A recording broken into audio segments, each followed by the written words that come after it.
एक लड़की की अब जैसे ही शादी होती है, शादी होने के बाद अब मायके से जैसे ही ससुराल जाती है, उसके बाद उस घर में जैसे ही कदम रखती है, अब वहाँ पे उसकी सासू उसको जैसे ही देखती है, अब उसको पहली ही नज़र में उससे प्यार हो जाता है। उसके बाद वहाँ पे जैसे ही घर में सारे काम करती है, अब उसकी जो सासू होती है उसके जैसे ही पैर दबाती है, लेकिन वो पैर दबाती थी तो अब सासू उसको इधर से उधर टच करती रहती है। उसके बाद कभी उसके सीने पे हाथ लगाती, कभी कहीं पे। अब वो उसको जो बहू को अच्छा नहीं लगता। अब धीरे धीरे वो सासू उससे कहती है कि मेरे साथ संबंध बनाओ। उसके बाद वो सीधा ये कहती है कि तुम बेड पे चलो, मेरे साथ सोया करो। ऐसी बातें कहती है, लेकिन वो बातें उस बहू को पसंद नहीं आती। उसके बाद अब उनके बीच अनबन होनी शुरू हो जाती है। लेकिन अब जैसे जैसे वक्त बीत रहा था, उसी हिसाब से अब उसी घर में एक उसको बच्चा पैदा हो जाता है। अब उसका पति होता है, वो उस बच्चे को अपनी संतान मानने से अब इनकार कर देता है। तो आज की कहानी। तो नमस्कार, आदाब, सत श्री अकाल। मैं रवि शर्मा हाजिर हूँ एक और क्राइम की कहानी को लेकर। लेकिन आज की क्राइम की कहानी उत्तर प्रदेश का एक शहर है आगरा, और इसी आगरा की रहने वाली एक महिला अब वो सीधा थाने जाती है, और थाने में जाने के बाद अब वो एक तहरीर देती है।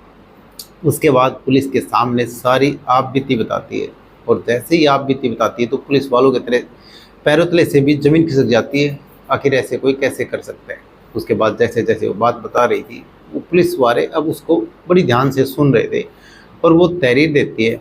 अब वो बताती है, अब वो आगरा की रहने वाली होती है, और उसकी शादी अब साल 2022 में अब उसके बाद गाज़ीपुर ज़िले में हो जाती है। लेकिन जैसे ही उसकी शादी उस गाज़ीपुर ज़िले में होती है, अब वहाँ से जैसे ही अब अपने जो मायके से अब ससुराल जाती है, तभी वहाँ पे अब पूरी जो रस्में होती हैं, अब वो जो धूमधाम से शादी होती है, और वो सारी रस्में और जो भी काम होते हैं अब बखूबी होते हैं। उसके बाद अब वहाँ पे उस घर में एंट्री करती है, लेकिन उसकी सासू की उसके ऊपर नज़र पड़ती है। उसके बाद वो उसको अच्छी लगती है और उसकी बहुत तारीफ़ करती है। उसके बाद अब वो बहू उस घर में जितना भी काम होता था वो करती थी। उसके बाद अब जो भी टाइम बचता था रात को, अब अपनी सासू के पैर दबाया करती थी। उसके बाद अब उसकी सासू होती है, अब वो उसको कहीं अगर अलग अलग हिस्सों में टच करती थी, और उसके बाद उसके कभी सीने पे हाथ लगाती थी, कभी इधर उधर हाथ लगाती रहती थी। अब वो उसको अच्छा नहीं लगता। अब शुरुआत में तो वो समझ नहीं पाती। उसके बाद जैसे जैसे वक्त बीता, उसी हिसाब से कुछ दिन बाद उसको समझ में आता है कि ये क्यों टच कर रही है। उसके बाद वो उसको मना करती है, लेकिन एक दिन फिर उसको कहती है वो कि मैं तुमसे संबंध बनाना चाहती हूँ। उसके बाद वो उसको मना करती है, लेकिन वो इधर से उधर टच करती रहती है और बोलती है कि मैं तुमसे शारीरिक संबंध बनाना चाहती हूँ। अब सासू उस बहू से जैसे ये बात कहती है, अब उसको अब ये चीज़ें अच्छी नहीं लगती, और उसके बाद उसको समझाने की कोशिश करती है, लेकिन वो समझ नहीं पाती। उसके बाद कुछ टाइम और बीतता है, जैसे कुछ दिन बीत गए, अब फिर से उसके साथ अब वही वो फोर्स करती है, ज़बरदस्ती करती है। उसके बाद वो फिर से मना कर देती है, तो उसके ऊपर ब्लेड से हमला कर देती है। अब सासू इस तरह से हमला करती है। अब फिर अब धीरे धीरे अब जैसे जैसे समय बीत ही रहा था, उसी हिसाब से अब उसके पेट में एक बच्चा पल रहा था। उसके बाद जो उसका पति होता है वो भी उसके साथ अब गवाह सुनाई करता है। अब वो कहे तो ये बातें किससे कहे। उसके बाद उसके साथ मारपीट होती है। अब जो उसका पति होता है वो उसके साथ मारपीट करता रहता है, लेकिन बात यही नहीं रुकती। अब जो उसकी एक ननंद होती है, अब वो उसके साथ अब कभी कुछ करती कभी कुछ करती, अब उसको परेशान करती रहती है। उसके बाद अब वो एक दिन उसके कपड़े उठा करके अब रख लेती है और उसको बंद कर देती है, लेकिन वो लगभग 1 महीने तक एक ही कपड़े में रहती है।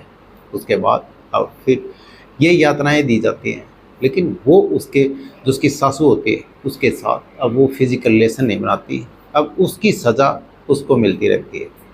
उसके बाद वो कोशिश करती रहती है कि मेरे साथ संबंध बना लो। उसके बाद भी वो अब मना कर देती है। वो उसको ये कहती थी उसकी सासू कि मेरे साथ सो और मेरे साथ रहो।